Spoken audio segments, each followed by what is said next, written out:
ராஜபாண்டியன், தேனி மாவட்ட பாரதிய ஜனதா கட்சியினுடைய மாவட்ட தலைவர். இன்றைய தினம் தலைநகர் டெல்லியில சரித்திர புகழ் வாய்ந்த நீண்ட இடைவெளிக்கு பிறகு பாரதிய ஜனதா கட்சியானது தனி பெரும்பான்மையோடு ஆட்சி அமைக்கின்றது.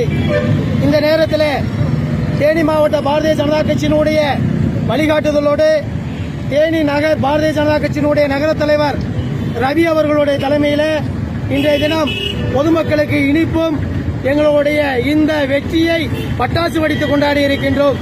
இதே நிலையோடு இன்று டெல்லியை கைப்பற்றிய பாரதிய ஜனதா கட்சி 2026 சட்டமன்ற தேர்தலிலே தமிழகத்திலே மிகப்பெரிய ஒரு தனிப்பெரும்பான்மையோடு எங்களுடைய தமிழக தலைவர் அண்ணாமலை அவர்களுடைய தலைமையிலே ஒரு மிகப்பெரிய அரசியல் மாற்றத்தை செய்வதற்கான சாத்தியக்கூறை உருவாக்கி இருக்கின்றோம்.